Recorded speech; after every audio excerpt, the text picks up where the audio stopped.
In today's video, I'm going to teach you how to insert and format equations using Microsoft Word. Whether you're a student, teacher, or professional, mastering this simple skill can greatly enhance your document presentation when dealing with mathematical expressions.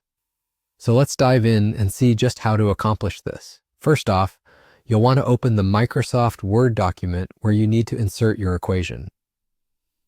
Once your document is open and ready, hover over to the top part of your screen where the menu tabs are located. You are going to look for a tab labeled Insert. Now this is where you'll find an array of options designed to enrich your document with various elements, such as images and tables. But today, our focus is on equations. Click on the Insert tab.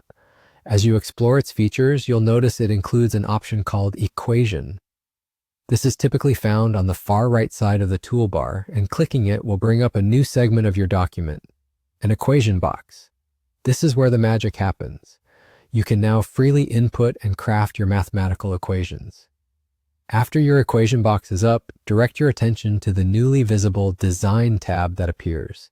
Here you'll find several tools grouped under Structures, each offering different mathematical functionalities. Since we're focusing on fractions, look for and click on the Fraction option within this Structures group. This one-click step will present you with a drop-down menu that houses a variety of fraction formats you can use. Once you click Fraction, choose a fraction style that suits your needs from the selection available. This action automatically inserts the fraction into your equation box, and as a default, specific placeholders need to be replaced with your numbers or variables. Click on those placeholders, usually represented by dots or boxes, and type in the specific values, symbols, or variables you require.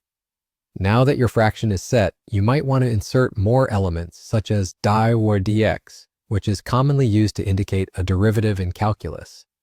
You can do this by simply locating the right symbols under the Greek letters or basic math sections in the Equation Design tab and incorporating them into the equation placeholders you have. And that's all there is to it.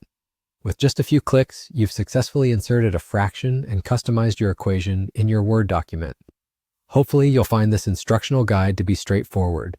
Practice a few times until you get the hang of it, and you'll be crafting equations like a pro in no time. Feel free to pause, rewind, and watch again if necessary. Thanks for tuning in, and I'll see you in the next video where we unlock even more secrets to making Microsoft Word work for you efficiently.